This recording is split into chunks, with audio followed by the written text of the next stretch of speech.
I'm Jeremiah Stone. I'm Fabian von Hauske, and we're from Contra Wildair, New York City. I would say what we really identify ourselves as being a New York restaurant. So for us, what that means is taking all the influences from all the different cultures that exist in New York, the history of New York, and it's such a cosmopolitan city and such a transient place that I think that it's the diversity in itself helps define the cuisine we do, and that's why we call it New York Cuisine. And it's just, for us, it doesn't lean too far one direction or one ethnicity or one ethnic identity. We just kind of do food that is inspired by Italians and Japanese and French and Chinese. It's kind of everything around us, and that's the idea of New York.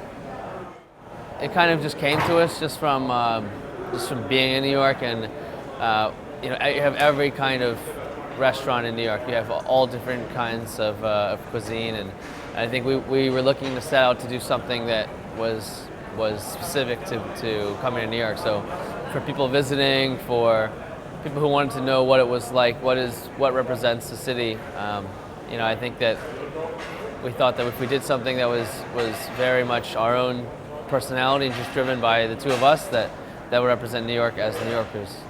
A lot of it's the people we work with. People like Dave Arnold, who we both work for, is always constantly coming up with new ideas and really pushing it. For myself, a lot of the chefs in France, like Giovanni Passarini and Iñaki Espitart, and for Fabian, probably people like René Redzepi and Magnus Nilsson that he's worked with. Just really thinking outside the box and constantly pushing forward.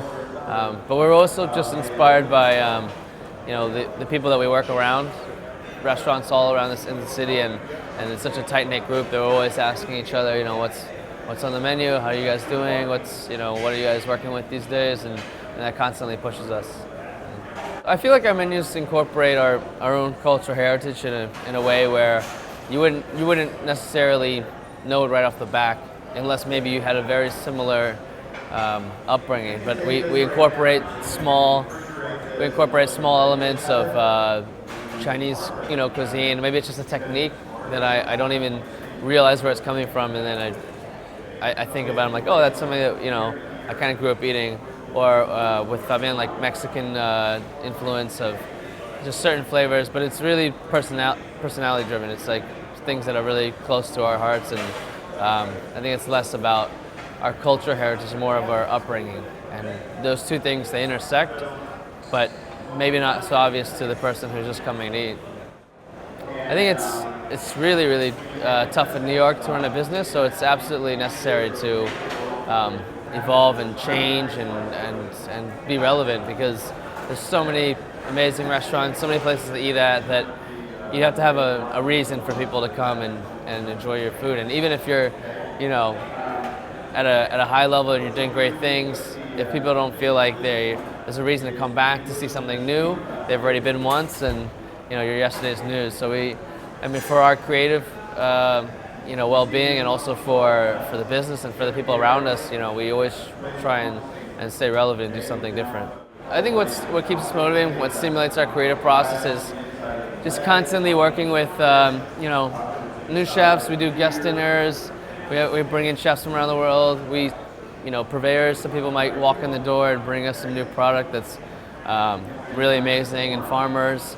Our employees, the cooks that we work with, bringing in their ideas from their personal experiences, and then just the idea of us kind of collaborating and coming up with things between ourselves that we might have seen and done somewhere, and we're just kind of looking to have a collaborative effort. I think that the dialogue between us usually kind of pushes new ideas forward, and that's really what sets us. So how we try to encourage our kitchen staff to be creative and motivated, I think we just work with them a lot, try to have a conversation with them, how to come up with dishes. I think it's very important as a teacher to express your point of view and make people understand why that point of view is there. And we always try to talk to our staff, come up with new dishes, and try to make them part of the restaurant so they feel like it's their own.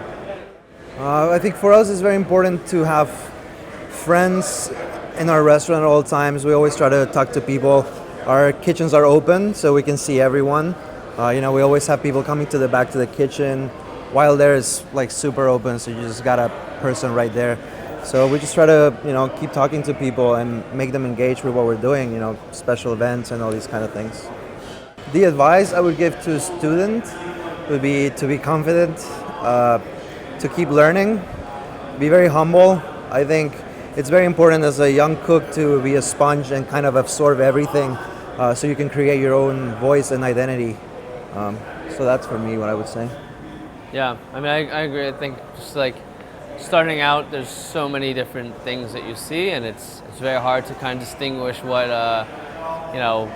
what might apply to your own personal learning ability. But I think that just to have an open mind and to you're gonna work years and years in the industry, and you're gonna see all these different things. You're gonna learn all these new techniques. You're gonna work with different people, and to kind of never just to settle and say, okay, well, this is the one way to do it, and just to always be open to new ideas.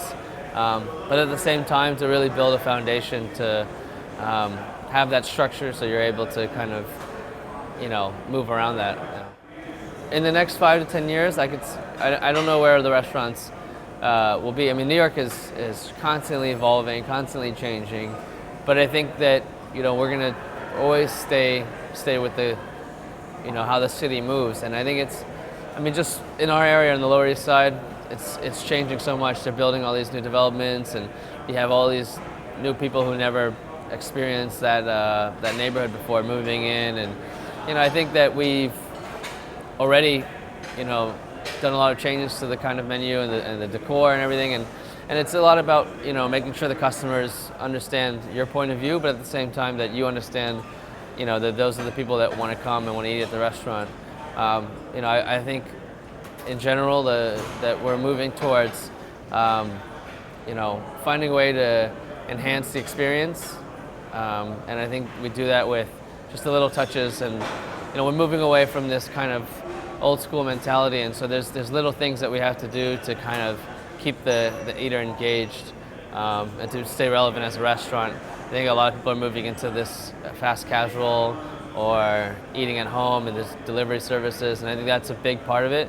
So the restaurants that do want to have the diners that eat out, it's kind of like the movies. You have the theaters have the reclining seats, and you can amazing food in the theaters, and because everyone has access to just being at home and experiencing it. So I think that's what it's a similar kind of thing for restaurants, just little touches, everything from the plateware to the wine service, just having really just being responsible to make a memorable experience that people want to come back for.